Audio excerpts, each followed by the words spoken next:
السلام عليكم ورحمة الله. اليوم جيت نقربكم من تجزئة الهناء اللي كاينة في وسط مدينة الداخلة.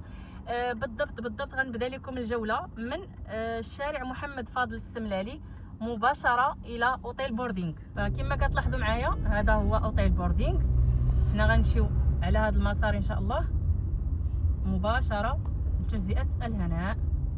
كما كتلاحظوا معايا أنني كنقول في فيديوهات سابقة أنها مباشرة يعني ورا حيط المطار. بالضبط هذا هو حيط المطار كما كتلاحظوا معايا. سمحوا لي راه كنصور وصايقه في نفس الوقت. هذا هو حيط المطار كما كتلاحظوا. هذا السور هذا هو ورا المطار.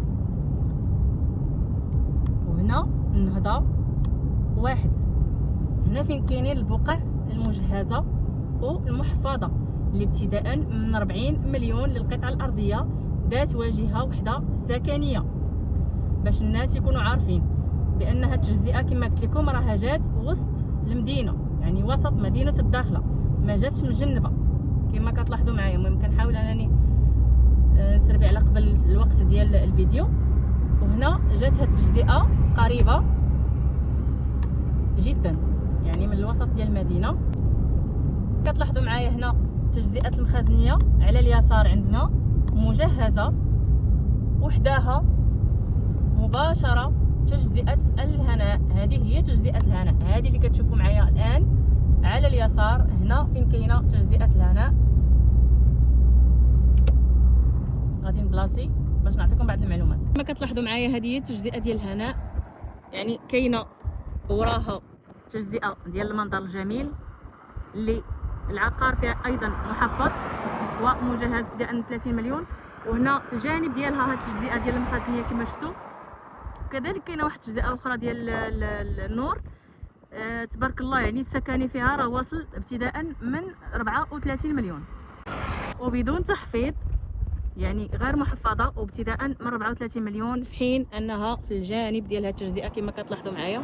بخصوص الاثمنه والمساحه، الاغلبيه ديال هذه التجزئه فيها 99 متر. هذيك بقعه سكنيه وايضا فيها بقع اللي هما تجاريه. بالنسبه للسكني واصل 55 ألف درهم، أي 5 مليون ونص. تجاري ابتداء من 8 ديال المليون.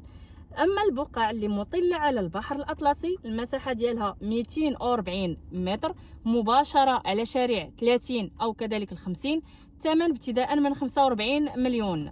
هاد التجزئة هي غير مجهزة غير محفظة حاليا، يعني بالاستفادة.